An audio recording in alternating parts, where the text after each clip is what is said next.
అందరూ తమ సొంత కార్యములే చూచుకొనుచున్నారు కానీ యేసుక్రీస్తు కార్యములు చూడరు. అందరూ సొంత కార్యాలు 24 గంటలు సరిపోవట్లేదండి. పని చేసుకోవడానికి, సంపాదించుకోవడానికి సరిపోవట్లేదు. 24 గంటలు చాలట్లేదని మాట్లాడుతున్నారు. దేనికి? తండ్రి పని చేయడానికా? కాదండి, మన పని చేసుకోవడానికి.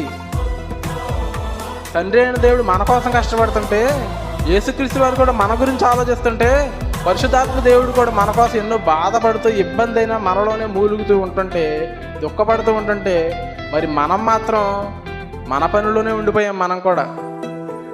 కానీ మనం ఉండవలసింది ఎవరి పని? దేవుని పని. దేవుని కార్యాలు చేయవలసిన మనిషి ఈరోజు ఏమైపోయాడంటే దేవుణ్ణే కార్యం చేయమంటున్నాడు. దేవుణ్ణే కార్యాలు అడుగుతున్నాడు. ఏం కార్యం చేయాలి ఇంకా నీకు? పొద్దున్నే లేచావంటే, తింటున్నావంటే, ఏమండి, నడుస్తున్నావంటే, భూమి మీద బతుకుతున్నావంటే, ఉనికి కలిగి ఉన్నావంటే, చలించుతున్నావంటే అది ఆయన చేసిన కార్యం కాదా?